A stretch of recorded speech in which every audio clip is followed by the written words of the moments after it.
Sud Radio, les vraies voix qui font bouger la France, 19h-20h, les vraies voix qui font rouler la France. Il va falloir que cette voiture soit conforme. Vous voyez l'automobile derrière moi? Écoute, on va pas s'engueuler pour une bagnole. Eh bien, elle est absolument impeccable. Nous avons les béquets, ce qu'on appelle les béquets. L'auto, monsieur Fernand, l'auto. Eh bien, avec ça, vous êtes sur une autre galaxie. Ah ouais. Ça pousse. Bienvenue dans les vraies voix qui font rouler la France. On est ensemble avec Philippe David jusqu'à 20h. Un petit point pénurie carburant toujours important à l'approche de ce week-end de Pâques. Certains automobilistes s'inquiètent forcément sur les potentielles pénuries de carburant. Depuis plusieurs jours, la région parisienne est la zone la plus touchée avec 27% des stations en difficulté. Oui, Cécile, dans le Var-de-Marne, plus de 40% des stations sont en rupture partielle ou totale. À Paris, 41,7% des pompistes déclarent des pénuries. 38,5% dans les Hauts-de-Seine et 28,6% l'Indre-et-Loire. Dans l'Indre-et-Loire, de nombreux lieux de distribution sont peu ou pas approvisionnés. Et puis la Loire-Atlantique, très affectée les semaines précédentes, compte actuellement aujourd'hui entre 13,4% de difficultés dans les Bouches-du-Rhône. Les difficultés concernent 14% et le sud-ouest et le quart nord-est apparaissent encore relativement épargnés. Allez, au sommaire de cette émission, le permis de conduire est un passeport pour l'emploi. L'accès toujours plus large et inclusif à l'éducation routière est une problématique centrale pour les auto-écoles de proximité. Depuis plusieurs années, les pouvoirs publics ont tenté de s'emparer du sujet sans vraiment de succès. La branche éducation routière de Mobiliance a porté un ensemble de propositions. On va en parler dans quelques instants avec Patrice Bessonne, qui est président de cette branche éducation routière de Mobiliance. Stimuler l'économie circulaire à l'occasion du salon Drive to Zero. Je vous ai mis l'accent, vous voyez. Ouais. Mobiliance avait choisi de faire plusieurs annonces, notamment la création d'un 21e métier qui fédère les industriels du remanufacturing automobile, c'est-à-dire les métiers qui remplacent et rénovent les pièces auto pour leur donner une seconde vie. On fera le point avec Julien Dubois, président de France Auto Roman. Et puis les zones à faible émission, le caillou dans la chaussure des villes. Les grossistes tirent la sonnette d'alarme sur les fameuses ZFE, les zones à faible émission qui deviennent de plus en plus difficiles à mettre en place sans pénaliser les automobilistes et aussi les entreprises. Christian Rose sera avec nous, directeur du département environnement, transport et logistique à la Confédération des grossistes de France. Un problème de borne, what is the solution? Alors Watt, pas W-H-A-T, mais W-A-T. Fabuleux jeu de mots de Cécile de Minibus. Depuis février, les immeubles ont l'obligation de donner accès à une prise de courant dans les parkings. Cela permet l'installation de bornes de recharge électrique pour les voitures. La France compte plus de 176 000 parkings de copropriété, dont 18 000 actuellement équipés. Patrick Kick, PDG de Watt, et Xavier Florent, directeur général adjoint Bayer, seront avec nous. On vous souhaite la bienvenue. C'est les vraies voix qui font rouler la France. Les vraies voix Sud Radio. Et on vous le disait, les auto-écoles de proximité qui maillent l'ensemble de nos territoires, des centres urbains et communes rurales forment la quasi-totalité des apprentis conducteurs et garantissent ainsi une amélioration significative de la sécurité routière. Pour en parler, Patrice Bessonne est avec nous, président de la branche éducation routière Mobiliance. Bonsoir Patrice Bessonne. Bonsoir. Vous êtes avec nous, est-ce que vous nous entendez? Il nous entend. Patrice, vous êtes là? Oui, on le voit, mais on ne l'entend pas. Et en radio, il vaut mieux entendre que voir, en général. Si vous regardez sur notre chaîne YouTube. Ah, le voilà. Ah, très bien, ça y est. C'est comme le Messie, il est apparu. Patrice Bessonne, bonsoir. Merci d'être avec nous en direct sur Sud Radio. Le permis de conduire, un passeport pour l'emploi, c'est ce qu'on disait il y a quelques instants. Il était temps, justement, de trouver des solutions pour faciliter l'accès aux jeunes générations. Il y a un décalage. Vous l'avez dit. Oui. vous l'avez dit, Cécile. Aujourd'hui, le permis est obligatoire. C'est un passeport pour l'emploi. Donc, ça veut dire qu'il faut arriver à le financer. Aujourd'hui, quoi qu'il en soit, les jeunes ont des difficultés. Ça a un coût. Et ce coût, il faut arriver à le financer. Et on est capable de le financer. Sur cette antenne, il y a à peu près un peu plus d'un an, j'avais dit le permis peut valoir 0 €. Il suffit pour cela d'avoir la possibilité de transmettre son compte personnel de formation des parents vers les enfants. Oui. Et donc, on est tout à fait capable de le faire. Aujourd'hui, le député Houllier s'est emparé de ce dossier avec une loi où il va élargir le financement du permis à la moto, au BE, c'est les remorques. Et on espère très vite également qu'on pourra avoir un système de cession d'abondement du compte personnel des parents vers les enfants si on peut ouvrir un compte personnel à tous les jeunes à Oui, parce partir que de 16 ans. tous les enfants, Patrice Bessonne, ne travaillent pas, donc ils n'ont pas de métier pour l'instant, donc ils n'ont pas de compte de formation. Et donc, effectivement, c'est le transfert intrafamilial de ce compte à leur progéniture. Complètement. Et l'idée, c'est de pouvoir ouvrir un compte personnel de formation, même si les jeunes ne travaillent pas, Oui. un peu comme la carte l'habituelle, quoi, à partir de 16 ans, à tous les jeunes. Et nous poussons, le gouvernement semble être très intéressé, surtout en ce moment par rapport au pouvoir d'achat. Et donc, on espère que ça va arriver rapidement. Patrice Bessonne, ce qui pêchait, c'était le manque d'encadrement. Vous demandiez du renfort, plus d'inspecteurs et d'examinateurs. Rappelons le périmètre de chaque fonction. Au niveau de la production des places d'examen, ça c'est pour aller vite pour les jeunes, pour qu'ils ne restent pas trop longtemps en école de conduite et que surtout il n'y ait pas de surcoût. Donc on a besoin pour cela d'inspecteurs du permis de conduire. De façon exceptionnelle, on a appris l'année dernière par la bouche du ministre Darmanin que 100 inspecteurs allaient être recrutés, ce qui est une première. Hein. Ça n'a jamais été le cas jusqu'à présent. Donc 100 inspecteurs, il faut le temps de les former. Nous, on en avait demandé 200 et donc derrière, il va y avoir ce qu'on appelle des examinateurs. Alors juste la petite différence, un inspecteur fait passer toutes les catégories de permis, la voiture, la moto, le poids lourd. Un examinateur, il est issu de la poste, il est formé pour examiner, mais il est formé plus vite parce qu'il n'examine que le permis voiture. Et donc là, on a 30 examinateurs qui sont fléchés pour cette année. Donc ça veut dire qu'ils vont être déployés un petit peu partout. On parlait de maillage territorial, ils vont être déployés un petit peu partout en France? Oui, le succès aujourd'hui, c'est qu'on peut les déployer beaucoup plus correctement. On peut faire de la dentelle. Grâce à quoi? Grâce à la plateforme Rendez-vous Permis, qui est une plateforme qui appartient à l'État et qui permet de mettre en adéquation la production d'élèves prêts au permis de conduire et la production d'examens.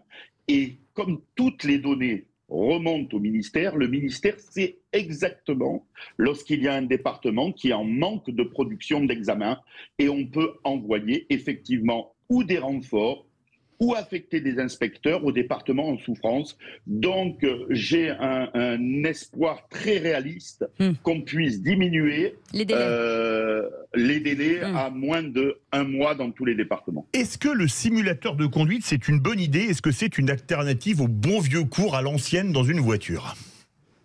Excellente idée. Le simulateur, c'est une excellente idée parce que d'abord, ça n'enlève pas. Le simulateur, c'est un outil. Hein. Le formateur est toujours présent. Hein. On ne met pas sur le simulateur l'élève tout seul. Hein, bien oui, c'est pas un jeu vidéo. Voilà, c'est pas un jeu vidéo. C'est pas la Xbox. Merci de le rappeler. Donc, pourquoi c'est très intéressant? Pour 2 raisons. La première, le jeune formé commence sans la pression de la circulation. Donc, il est quand même beaucoup plus à l'aise pour développer ces mécanismes d'apprentissage et monter en compétences. Et surtout, à la fin de la formation, on peut voir tout ce qu'on appelle, nous on appelle ça les états dégradés, c'est-à-dire les fortes pluies, les chutes de neige, les virages, les zones sinueuses, tous ces éléments qu'on n'a pas toujours dans tous les départements. On peut les travailler et on peut avoir une montée en compétences très intéressante. C'est vrai qu'en fonction des régions, beaucoup ont appris à conduire sur la neige, ce qui était vachement bien parce qu'ils étaient en haute montagne et forcément les urbains, ils n'ont pas vraiment l'habitude. On a très peu de temps, Patrice Bessonne. Peut-être un mot aussi sur sur le métier, sur les tarifs qui augmentent avec le carburant. On parlait tout à l'heure des zones à faible émission, les ZFE qui aujourd'hui vont amputer aussi les centres d'éducation routière en hypercentre, par exemple. Oui, 2 éléments importants pour nous, et vous avez raison, Cécile, de les évoquer. Premièrement, le coût du permis augmente mécaniquement, parce que nous, notre matière première, c'est le carburant et le véhicule. Et vous savez que les véhicules augmentent aussi bien à la location qu'à l'achat, à cause de tout ce qui s'est passé en Ukraine et autres, et que le carburant suit la même inflation. Donc les coûts vont augmenter, d'où l'importance de financer le permis. Hein, on en revient à ce qu'on disait au début. Et puis le deuxième élément, ce qui nous inquiète plus, mais on y travaille avec Mobiliance, c'est les ZFE. Parce que nous, je vous rappelle qu'il y a une école de conduite toutes les 2 communes.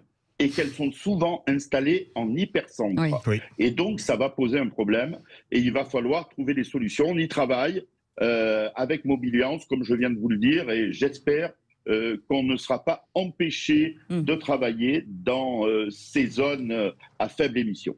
Merci en tout cas Patrice Bessonne, président de la branche éducation routière Mobiliance. On va en reparler dans quelques instants. D'ailleurs, ces ZFE, parce qu'elle n'embête pas que les artisans, elle embête aussi les grossistes. Voilà, les grossistes, pour eux, c'est un gros problème, parce qu'ils vont à un moment donné plus pouvoir rentrer dans ces zones à faible émission et ils ne pourront plus livrer. Voilà, c'est le problème. On va en parler en tout cas dans quelques instants.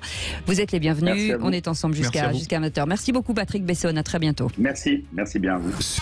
L'intérêt de cette émission, les vraies voix qui font rouler la France, on parle de votre quotidien, on parle des situations compliquées, on parle de l'actualité, on parle des entreprises, des nouveaux métiers. Et justement, à l'occasion du salon Drive to Zero, Mobiliance avait choisi de faire plusieurs annonces, notamment la création d'un 21e métier qui fédère les industriels, du remanufacturing. On va vous expliquer dans un instant ce que ça veut dire avec notre invité Julien Dubois qui est là, président de France Auto Riemann. Bonsoir, merci d'être avec nous. Bonsoir Julien. Bonsoir à vous. Bienvenue sur Sud Radio. On parle donc de ce mot, peut-être que vous n'avez jamais entendu, vous, Julien, oui bien sûr, le remanufacturing. Qu'est-ce que ça veut dire exactement? C'est très français d'ailleurs. Oui, un mot très français, ça va plaire à tout le monde. Alors c'est de la refabrication, c'est un peu moche, mais enfin voilà, ça existe. Qu'est-ce que c'est? Ça consiste à récupérer des pièces automobiles qui ont déjà eu une première vie, issues d'un véhicule, soit dans un garage, soit dans une casse automobile, et lui redonner une vie dans les conditions du neuf. C'est-à-dire que des industriels, qu'on appelle des remanufacturiers, récupèrent ces pièces et par des process industriels très précis, très qualitatifs, remettent à neuf ces pièces pour qu'elles aient une seconde vie. On parle de moteurs, d'embrayage, de boîtes de vitesse, d'injecteurs, d'alternateurs, de démarreurs, j'en passe et des meilleurs. C'est ce qu'on appelle l'économie circulaire. C'est exactement de l'économie circulaire et avec une qualité totale, c'est-à-dire que la pièce de seconde vie a le niveau de qualité, de performance du produit neuf, le même. Est-ce que c'est garanti, pardon Philippe, excusez-moi. Allez-y. Est-ce que c'est garanti? Et oui, et la garantie, puisque la qualité est la même, la garantie est la même. Donc les produits remanufacturés, on les appelle aussi échanges standards pour vos auditeurs, c'est peut-être quelque chose qu'ils ont déjà entendu. Ces produits ont la même garantie que le produit neuf équivalent. Les pièces de remanufacturing, les garagistes doivent les proposer systématiquement aux clients, mais est-ce que c'est vraiment fait systématiquement, Julien Dubois? Alors, c'est pas seulement les pièces de remanufacturing qu'ils doivent proposer, ce sont les pièces issues de l'économie circulaire au sens large, qu'elles soient d'occasion, qu'elles soient reconditionnées, remanufacturées. Alors non, c'est pas fait systématiquement. Je jette pas la pierre aux garagistes, c'est pas toujours très facile d'accéder à l'offre de ces pièces, etc. Il faut que la distribution se structure. Mais oui, je vous confirme que depuis maintenant 4 ans, les garagistes ont obligation de proposer à leurs clients, en alternative à la pièce neuve, une pièce issue de l'économie circulaire, quand bien sûr cette pièce existe. Alors c'est un nouveau métier, ce métier-là, on n'en parlait pas il y a quelques années. Ça veut dire qu'aujourd'hui, on récolte, comment ça se passe? C'est-à-dire qu'on récolte des pièces usagées chez des réparateurs et on les retransforme et on les remet dans le circuit, c'est ça? Ouais, alors en réalité, le métier existe depuis bien longtemps. Il y a des sociétés qui font ça depuis plusieurs décennies. Et l'échange standard, c'est un mot qui est bien connu par les garagistes. Mais voilà, on en parle. Non, mais vous avez raison, on n'en parle pas beaucoup. Oui. Donc on en parle, et c'est très bien. On en parle dans la mouvance de l'économie circulaire. Comme vous le disiez, ça consiste à récupérer les pièces usagées, celles qui sont dans les garages, qui sont ôtées des véhicules par les réparateurs. On les récupère et on les remet dans la boucle industrielle du remanufacturing. Comment on les récupère? C'est assez simple, en fait, il y a une logistique inverse qui est naturelle, puisqu'un produit d'échange standard, il est toujours vendu en facturant une consigne financière, comme dans d'autres produits, et cette consigne est remboursée au réparateur quand celui-ci renvoie ce qu'on appelle la vieille matière, donc le produit usagé, de manière à lui donner une seconde vie. Julien Dubois, alors, vous nous avez dit qu'il y a 3 types de pièces, la pièce d'occasion, la pièce reconditionnée et la pièce remanufacturée. Remanufacturing, expliquez-nous la différence entre les 3. Oui, c'est bien, c'est important de comprendre parce que tout ça, ça fait pour le consommateur, c'est très important. Bien sûr. C'est important de comprendre. Tout ça, c'est l'économie circulaire. C'est-à-dire que ce soit occasion, reconditionnée ou remanufacturée, c'est les pièces qui vont avoir une seconde vie. Alors l'occasion, qu'est-ce que c'est? C'est la pièce démontée par un déconstructeur, une casse automobile, un centre VHU, et remis telle quelle sur une autre voiture. VHU, c'est véhicule hors d'usage, c'est une casse pour les auditeurs. Absolument. Donc ces casses automobiles, elles remettent sur le marché des pièces de carrosserie, par exemple, des optiques, des rétroviseurs, etc. Quand la pièce elle est démontée et remise sur le marché, elle s'appelle pièce d'occasion. Ça, je pense que c'est assez facile à comprendre. La pièce remanufacturée, je vous l'ai expliqué, c'est de l'autre côté. Les pièces qu'on a récupérées, par exemple, dans une casse automobile ou un garage, on les remet en état. C'est le cas notamment des pièces mécaniques, où là, on va travailler, démonter complètement la pièce, changer totalement les composants d'usure et la remettre sur le marché avec un niveau de garantie équivalent au produit neuf. Et entre les deux, vous avez une troisième catégorie, ce qu'on appelle la pièce reconditionnée, qui est en train d'émerger. Et là, il s'agit de pièces d'occasion, donc issues des centres de déconstruction, des casses automobiles. Mais cette pièce, elle a subi au moins un contrôle par un professionnel sur le fonctionnement de la pièce. Donc c'est une garantie évidemment supplémentaire offerte aux consommateurs et à l'acheteur. Julien Dubois, pour être certain, est-ce qu'il y a un label, est-ce qu'il y a quelque chose, parce qu'on peut très vite d'abord s'y perdre, et puis comment on les reconnaît, est-ce que c'est stipulé, est-ce que la loi stipule un encadrement ou un affichage sur les produits ou quelque chose ?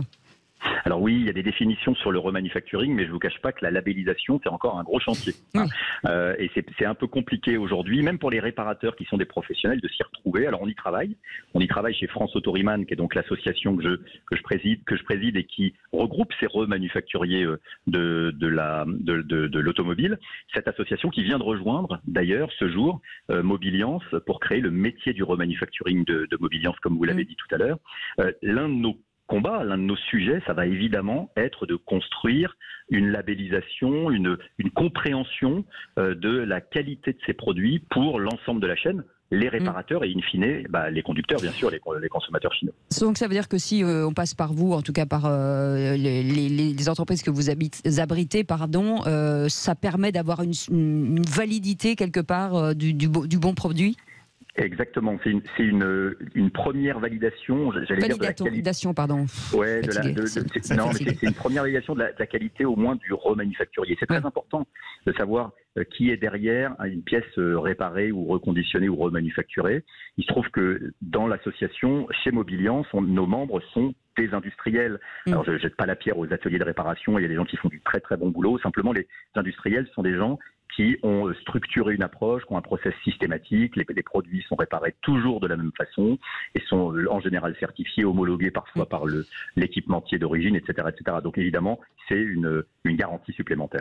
Merci beaucoup Julien Dubois, président de France Autoriman, d'avoir été avec nous. On en sait un petit peu plus justement sur ce 21e métier de chez Mobiliance. Absolument, et dans quelques instants, on va parler des grossistes qui tirent la sonnette d'alarme sur les ZFE. On sera en compagnie de Christian Rose, directeur du département environnement, transport et logistique à la Confédération des grossistes de France. Juste après, l'entreprise s'appelle Watt. Ce sont des bornes électriques à déposer chez vous, par exemple, dans un immeuble, à la maison, où vous êtes un bailleur social, vous avez envie de les faire installer. Ils sont là, on en parle avec eux dans quelques instants. À tout de suite. Sud Radio, les vraies voix qui font bouger la France. 19h-20h, les vraies voix qui font rouler la France. Et les vraies voix qui font rouler la France et bouger la France, parce qu'on parle des choses qui fâchent, bien entendu. Vous connaissez les ZFE, on en parle depuis longtemps, les zones à faible émission. Et je peux vous assurer que les grossistes aussi, ils les connaissent bien. Et c'est une vraie épine dans le pied. On va en parler avec Christian Rose, qui est avec nous, directeur du département environnement, transport et logistique de la Confédération des grossistes de France. Bonsoir, merci d'être avec nous en direct sur Sud Radio. Bonsoir. Bonsoir avec à tous. Une grosse problématique forcément pour beaucoup d'entrepreneurs, pour beaucoup d'artisans, pour beaucoup de particuliers. Ce sont ces fameuses ZFE qui pour vous aussi est un enjeu important pour vous et vos clients surtout. Bien évidemment, il faut savoir, il y a un chiffre important, c'est que les grossistes ont 80% de leur clientèle qui est située en zone urbaine. Alors quels sont-ils ces clients? Ce sont les pharmaciens, ce sont les ateliers de réparation automobile, ce sont les commerçants de toute nature, ce sont les restaurateurs, ce sont les cantines scolaires, j'en passe bien évidemment, les chantiers de BTP, de travaux publics. Donc voilà, nous livrons tous ces clients effectivement, donc pour nous c'est quasiment, je dirais, une raison fondamentale de pouvoir continuer à les livrer. Donc le sujet ZFE, Il ne s'agit pas pour l'instant, comme vous l'avez annoncé tout à l'heure, de tirer la sonnette d'alarme. On n'est pas encore dans une situation gravissime. On est surtout là pour alerter la puissance publique. Et anticiper peut-être. Voilà, et pour anticiper, et surtout ne pas confondre vitesse et précipitation, notamment par rapport au fait qu'aujourd'hui, les communes, les agglomérations qui mettent en place des ZFE, les mettent en place uniquement au travers d'une seule mesure, qui est de restreindre la circulation des véhicules par rapport, je dirais, à leur pollution atmosphérique. Alors, à ce sujet, d'ailleurs, je tiens à préciser que l'objectif des ZFE, il est nullement contesté. Je crois que la santé de nos concitoyens est un élément important, et donc il ne s'agit pas pour nous de remettre en cause les ZFE dans leur principe, mais c'est d'appeler effectivement à ce qu'elles se construisent dans la concertation et le dialogue, c'est essentiel. Christian Rose, pour vous, justement, la bonne question sur les ZFE ne repose pas uniquement sur les vignettes critères. Bien sûr.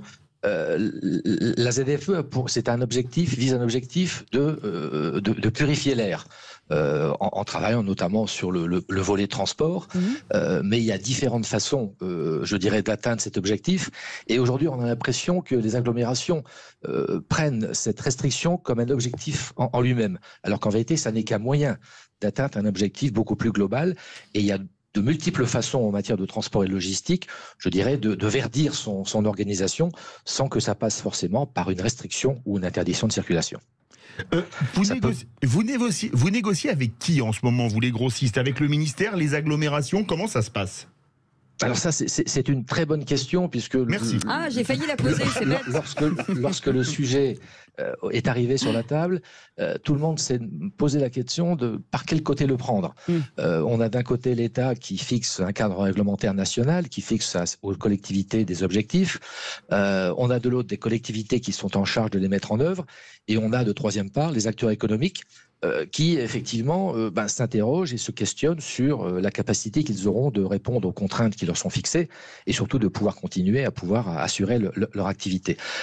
Aujourd'hui, la question de savoir avec qui on parle est en train de se résoudre, puisqu'on est en train de créer, on va dire, 2 strates de concertation.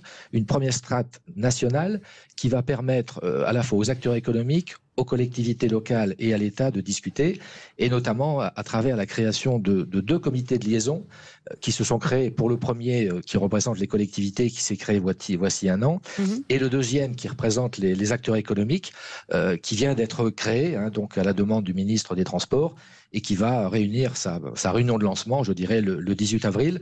Alors, ce comité de liaison, il a vocation à être un espace de synthèse, un espace de coordination de la position des acteurs économiques vis-à-vis de la logistique urbaine en général et plus particulièrement vis-à-vis des zones à faible émission. Christian Rose, bien entendu, j'imagine qu'il y a des points de négociation. Vous avez fait des propositions peut-être sur des dérogations éventuelles, des livraisons la nuit, je ne sais pas. J'imagine qu'il y a des propositions qui ont été mises en place.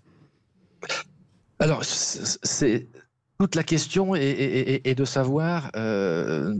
ne vaut-il mieux pas prendre le temps, avoir un calendrier assez étiré, mais être sûr d'avoir des dispositions qui sont applicables, que s'approprient les acteurs économiques, ou est-ce qu'il faut aller vite en besogne, comme l'ont fait certaines agglomérations qui aujourd'hui font marche arrière, parce qu'elles s'aperçoivent en réalité que la pratique et la réalité ne suivent pas.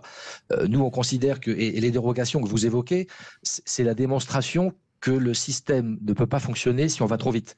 Et une dérogation, elle est temporaire, elle peut être discrétionnaire, elle ne fait que reculer pour mieux sauter, et elle brouille le message. Et nous, notre position, ça consiste plutôt à dire, prenons le temps de la réflexion, posons-nous.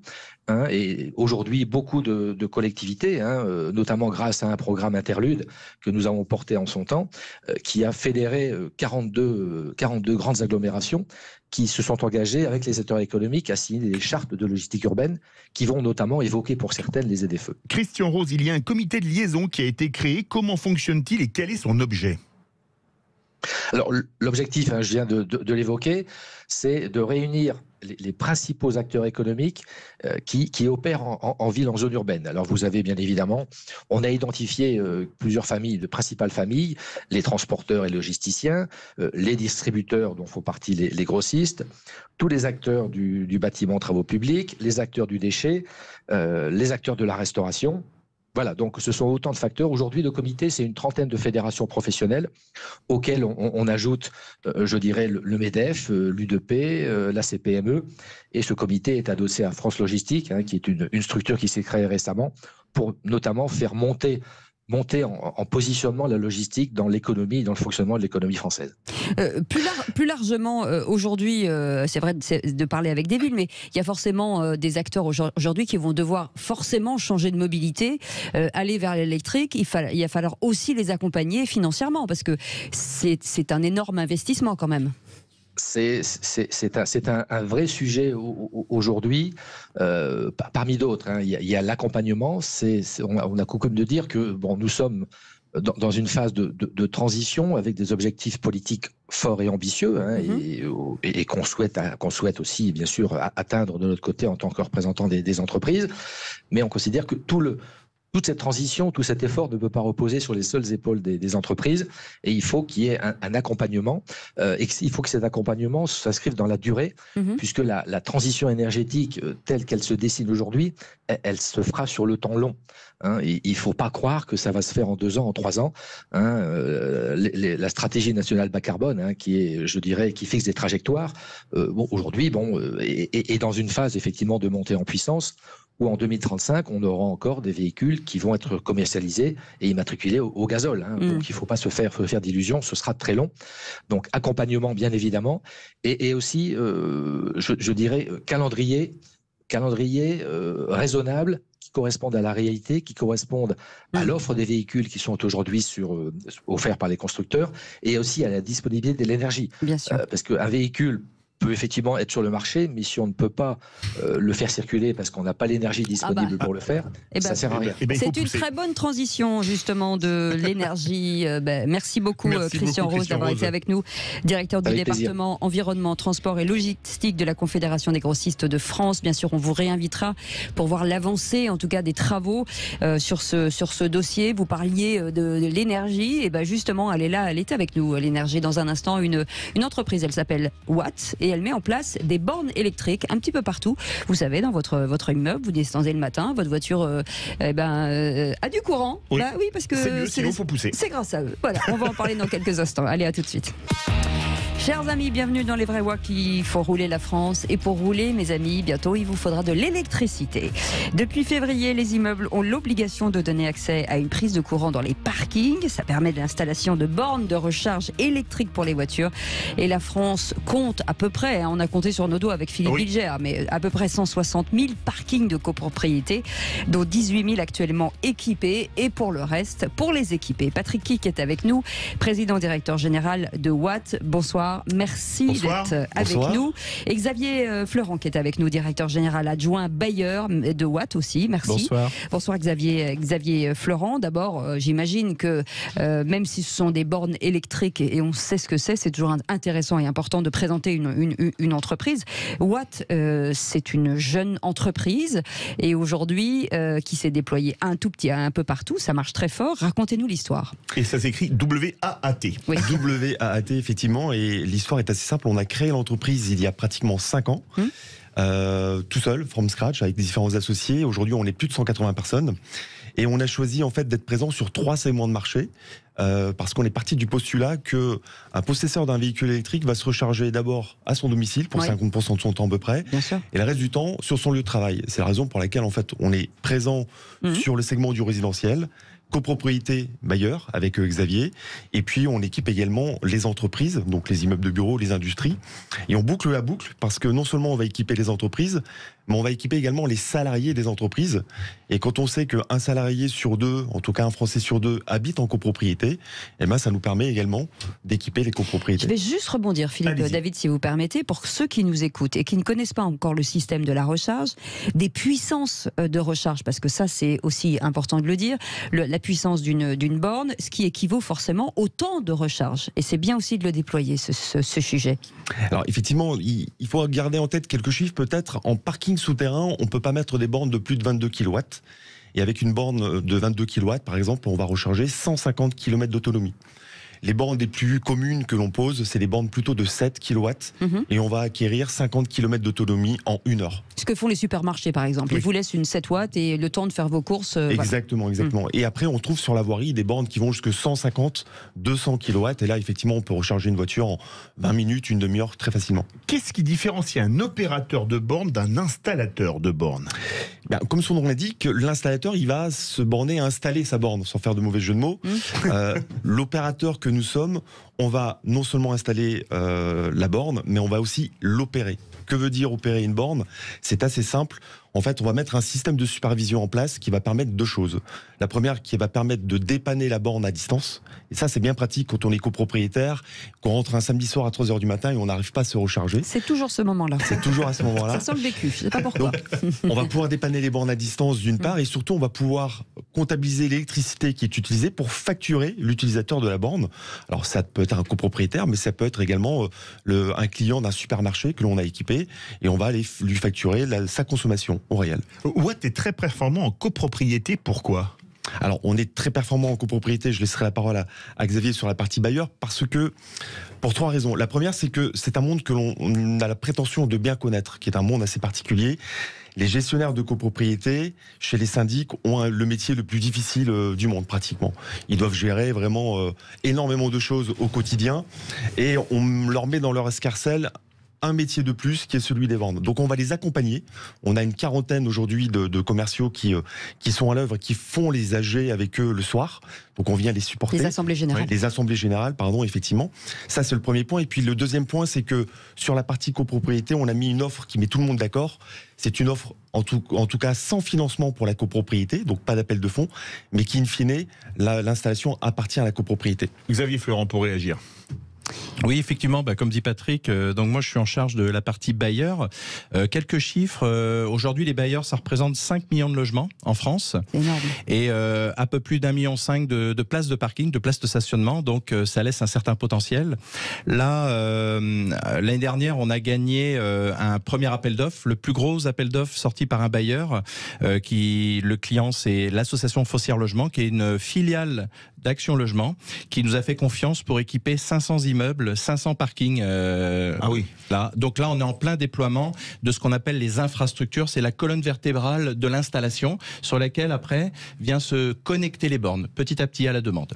Donc ça veut dire qu'aujourd'hui, ce qui est intéressant avec les bailleurs sociaux, justement, c'est qu'ils accompagnent aussi cette transition énergétique de l'automobile de demain. Enfin, je dis demain, c'est maintenant. Hein. Oui, c'est très important parce que les locataires seront des utilisateurs demain. Ils ont une voiture, donc les locataires de bailleurs sociaux utiliseront aussi des bornes. Mais comment ça se passe ? Comment utilise-t-on une borne et comment l'utilisateur est facturé ? Alors si on a un box, à la rigueur, on ferme le box, mais là, sur un parking dehors, le voisin peut peut-être se brancher sur votre borne. Sur le bouton, c'est moi, Cécile.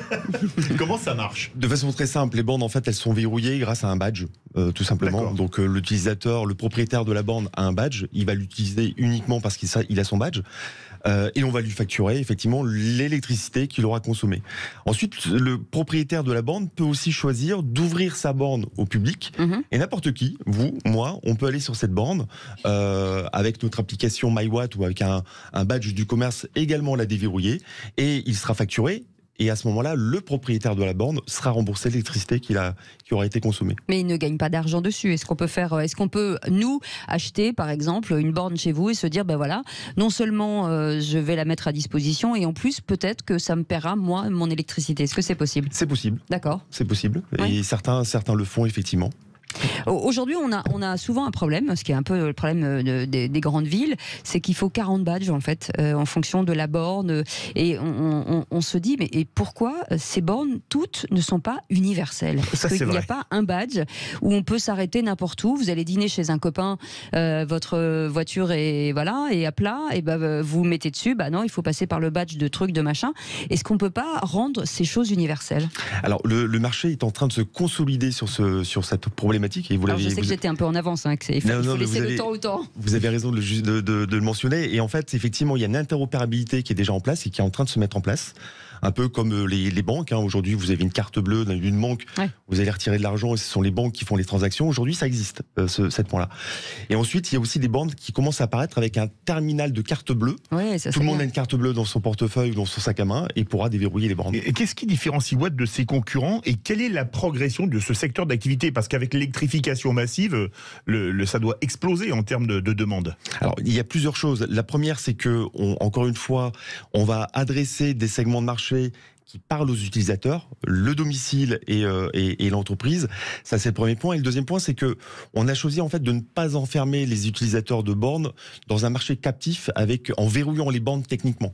C'est-à-dire que le choix de notre client sera de travailler avec nous parce qu'il est satisfait de nos services et non pas parce que on l'a verrouillé sur un matériel qui est captif et dont il ne pourra pas se défaire. Aujourd'hui, vous avez déployé combien de bornes? La projection dans les 5 ans, puisque à effet rétroactif et se dire dans 5 ans, c'est quoi?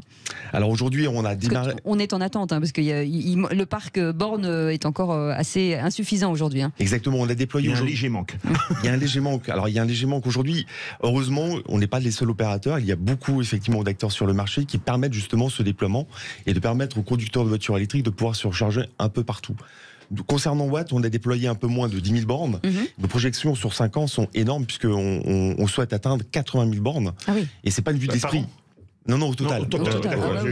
Non, parce que c'est exponentiel. Et vous voulez les épuiser, Philippe David. Le travail, c'est la santé.